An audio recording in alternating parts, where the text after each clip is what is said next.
لو أنزلنا هذا القرآن على جبل لرأيته خاشعا أنزلنا هذا القرآن على جبل لرأيته خاشعا أنزلنا هذا القرآن على جبل لرأيته خاشعا متصدعا من خشية وتلك الأمثال نضربها للناس لعلهم يتفكرون.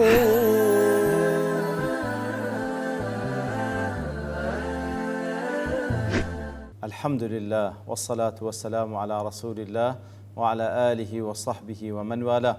السلام عليكم ورحمة الله. بەڕێزان خۆشحاڵم لەوانەی 582 لەوانەکانی تەفسیری قورئانی پیرۆز بێم و خزمەتتان بەمەبەستی ڕەزامەندی رب العالمین و هیوادارم ئەوەی ئاسوودی لێوە بگرن. أعوذ بالله من الشيطان الرجيم بسم الله الرحمن الرحيم الذين آتيناهم الكتاب يعرفونه كما يعرفون أبناءهم الذين خسروا أنفسهم فهم لا يؤمنون. بەڵێ رب العالمین دەفەرمی ئەوانەی کەوا کتابمان پێبەخشینە ئەوان دەیناسنکەوە محەممەد صلى الله عليه وسلم رسول الله هەر وەکوو کوڕەکانی خۆیان دەناسن، بەڵام ئەوانەی کەوا خەسیڕ ئەنفوسهم خۆیان دۆڕاندیە ئەوانن ئیمان ناینن. بەڵێ خۆشەویستان، دیارە وەکو لە ئاتکان پێشووتریش خوای گەورە باسی لەوە کردکەوە مشریکەکان بە پێغەمبەریان دەگوت صلى الله عليه وسلم چێ شاهدی لۆ دەدا کەوا ئەتوو رسول الله قل أي شيء أكبر شهادة قل الله شهيد بيني وبينك وكو باس ما كر يتلي رجدا لدري شيء أو بابتا خوي يقول وانك كتاب ما بيبخشينه واتل جولك ولديان يعرفونه واتا محمد صلى الله عليه وسلم دناسن كوا أبيان رسول الله بوشي كوا لبيان باس كرايا لتوراة والإنجيل لبيان باس كرايا بهمو شێوازێک باس کرایە باسی ئومەتەکەشی کرایە ئیترەوان چاک دەزانن ئەوە رسول الله یاخود بەمانای ئەوەی ئەوانەی کەوە ئەهلی کتابن چاک دەزانن الله سبحانه وتعالى تاک و تەنیا و شەریکی نییە، بەڵام زۆربەی مفەسرین لەسەر ئەوەنە کەوا یعرفونه واتە یعرفونه أنه رسول الله صلى الله عليه وسلم بەو شێوەی لێک درایتەوە. ئیتر هەر وەکو دەیناسنەوە کەوا ئەوە رسول الله صلى الله عليه وسلم هەر وەکو کوڕەکانی خۆیان دەناسنەوە کەما یعرفون ئەبناءهم، هەر وەکو منداڵی خۆی دەناسیتەوە شەک و گومان لێنێکەوە منداڵی ویە و لەوی بە پاشکەتیە بەو شێوەش دەزانی محەممەد صلى الله عليه وسلم رسول الله لەبەرەوەی نیشانەکانی لە کتێبەکانیان باس کرا و لەسەر زمانی پێغەمبەرانیان عەلەیهیمو الصەلاة وەسەلام موجدە بە هاتنی ئەو پێغەمبەرە درا. بەڵێ جەمەل لە حاشیەکەی خۆی لەسەر جەلالەین نەقلی کردێ دەڵێ ڕوایەت کرایە کاتێکەوە پێغەمبەر صلى الله عليه وسلم دێتە مەدینە، عەبدوڵڵای کوڕی سەلام ئیمان دەینی کە پێشترێ جوولەکە بوو خوای لێ ڕازی بی، ئیمامی عومەر پێی دەفەرمی خوای لێ ڕازی بی إن الله أنزل على نبيه بمكة رب العالمين لمكة آياتي لبو پێغەمبەر دابەزان کە مەقسەدی ئەو ئاەتی کە ئێستامە لە خزمەتی داینە كوا رب العالمين الذين آتيناهم الكتاب يعرفونه كما يعرفون أبناءهم. رب العالمين دفرمواني كوا كتاب من بيبخشينا ديناسن كوا أو رسول الله هل وكركان يندناسن أو زال له حالتي إمام عمر خوالي رازب لعبد الله كوري السلام دا برسي كوا بيشتري زولك أبو فكيف هذه المعرفة أو معرفة كو ديناسن. عبد الله كوري السلام دفرمي يا عمر لقد عرفته حين رأيته كما أعرف ابني. سبحان الله، كاتكوا محمد المصطفى بيني صلى الله عليه وسلم ناسيمو هر وكو كوري خوم دا ناسمو ولا أنا أشد معرفة بمحمد مني بابني نكر أوندا بلكو زياتر محمد مناسي وكوا رسول الله صلى الله عليه وسلم لوي كوا زياتر كوري خوم بناسمو. إمام عمر فرمي فكيف ذلك كو أو شيء؟ فقال أشهد أنه رسول الله حقا ولا أدري ما صنع النساء. بەڵێ مشاهدی دەم حسب ئەو علمەی کەوا لە کتابی ئێمە باس کرا دەربارەی ئەو پیاوەکەوا رسول الله، بەڵام بەنسبەت کوڕەکەم دەزانم ئەو کوڕمە، بەڵام نازانم داخوا ئەو ئافرەتە لە دوای من چی کردیە، کەواتە یەقینم زیاتر بۆی کەوا محەممەد المستەفا صلی الله عليه وسلم رسول الله لەوەی زیاتر کەوا ئەو کوڕەکە کوڕی منە. بەڵێ زوكو دفرمي إن علماء أهل الكتاب من اليهود والنصارى زاناكاني أهل الكتاب لجولك ولديانا كان يعرفون صدق ما جاء به محمد صلى الله عليه وسلم رازقوي أو بياميك ومحمد المصطفى بيتي صلى الله عليه وسلم كوالنا رب العالمين معرفة تماثل معرفتهم لأبنائهم الذين هم من أصلابهم وكو أوي كواتزان أو قرآن لبشتوان بباشكتين فهي معرفة بلغت حد اليقين كواتا ناسينيا لبو بيان صلى الله عليه وسلم ناسينيك جيشتي تحدي يقين وذلك بسبب ما عندهم من الأخبار والأنباء عن المرسلين المتقدمين أو خبروا أو هوالانك ولا لا بيغمبراني بيشوتر عليه الصلاة والسلام بيان درابو فإن الرسل كلهم بشروا بوجود محمد صلى الله عليه وسلم ومبعثه وصفته وبلده ومهاجره وصفة أمته بيغمبران هموي كهاتينا عليه الصلاة والسلام باسي هاتني خاتمي بيغمبران كمحمد المصطفى لبو أمتكانيان كردية لتكاتي چي دي سرهل دا صفتي تيه لچيا شاردا پیدا دبي هجرت دكا لبو چندره وصفتي أمتك شيتيه هموي لبويان باس كرالوي أوان بالتأكيد ديناس نوكوا أو رسول الله بلام الذين خسروا أنفسهم أوانك خويان دوران لمشرك كان ولا أهل كتاب أوانا كوا خويان لو فضلي كبي بشكر دي خويان دوران دي فهم لا يؤمنون أوانا إيمان ناينن بوبل قو نشانة أشكرا واضحي كوا لسر زمان بيغمبران بيان دريا وبتساي خوان ديبينن أوانا إيمان ناينن وزوكو فإذا لم يوجد الإيمان منهم أجر إيمان نين كسيق لدواء أو علم بيبكوا ورسول الله يقين بيهبو فلا تسأل عن الخسار والشر الذي يحصل لهم ما برسا تخسارد من دي وتشريك بروتشي أوان دقريتن كاتكوا لو حقوا راستي ويقين أخوان لا ددن لدواء تدفرمي ومن أظلم ممن افترى على الله كذبا أو كذب بآياته إنه لا يفلح الظالمون شي لو كسستمكارتر كوا درو لسر الله هل دبستي سبحانه وتعالى يان درو بآياتكاني رب العالمين دكا بيقمان الله سبحانه وتعالى كسانك سرفراز ناكا كوا ظالمو استمكارا ومن أظلم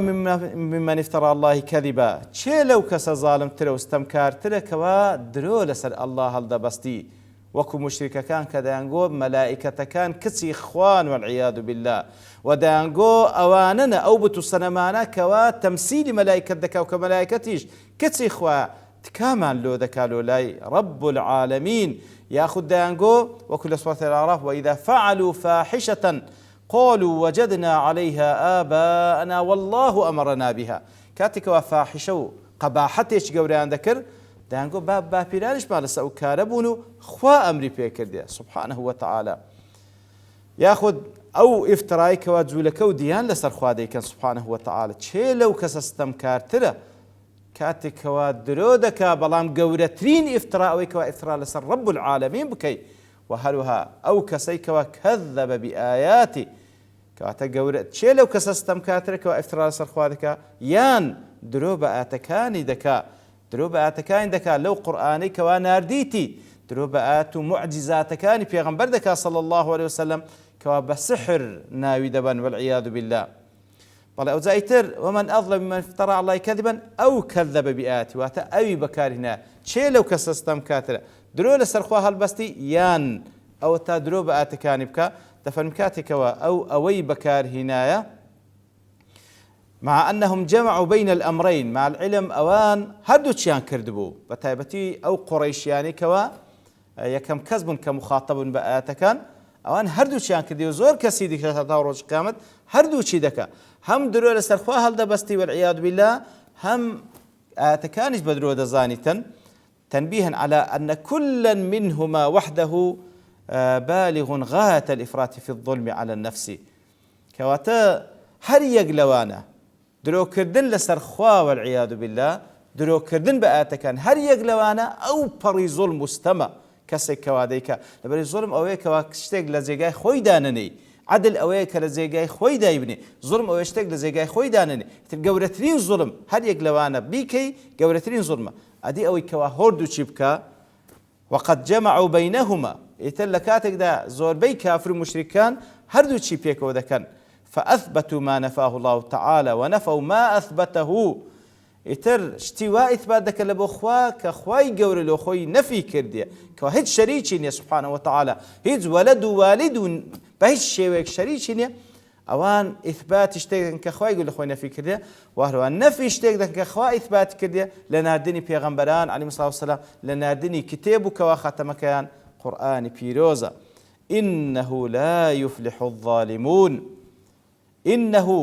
كواتا إن لبو أويا لبو التأكيد تبي جمان لا يفلح الظالمون أي لا ينجون من مكروه ولا يفوزون بمطلوب كسانة ظالم مستمكار أوي كوا بيان ناخوش لي نزاتي النبي أوي كوا بيان خوش مطلوبة أو بهيت شيء بدستينان وإذا كان حال الظالمين هذا فكيف بمن لا أحد أظلم منه سبحان الله ظالمەکان بە هیچ شوێک فەلاح و سەرفراز نابن ظالمەکان ئەدی ئەوەی لە هەمووان ظالمترە بە تەئکید ئەویان حاڵی خراپترە وهروە ئیشارەت تێدا ئاەتەش إلى أن مدعي الرسالة لو كان كاذبا كان مفتريا على الله أو كسيكوا ادعاء پێغەمبەرەتی دەکا ئەگەر بێت و بە درۆ ئیدعاکە بکا ئەوە ئیفترای لەسەر الله کردی والعیاذ بالله فلا يكون مفلحا بالتأكيد أو كالسرفراز ناي فلا يكون سببا لصلاح العالم ولا محلا لظهور المعجزات كواتو إشارتي شبوي كوان شكو جمان لبيغمبرات محمد المصطفى صلى الله عليه وسلم يتر كسيق افترا لسر الله بكا خوا يقول سرفرازي ناكا أدي بالمقابل كوا بيغمبر صلى الله عليه وسلم كوان ادعاء كان كهونية أو همو سرفرازيو أو همو سركوتنا أو همو عزة وشرف وكرامتا بەچاوی خۆیان کە دەبین ئەو هەموو معجزاتە ئەدیوە بەڵگەنیە لەسەروی کەوا رسول الله صلى الله عليه وسلم بە هیچ شتێک والعیاذ بالله ئیفترای لەسەر خوا نەکردێ لە دوای ئەوە خوای گەورە دەفەرمی ويوم نحشرهم جميعا ثم نقول للذين أشركوا أين شركاؤكم الذين كنتم تزعمون ويوم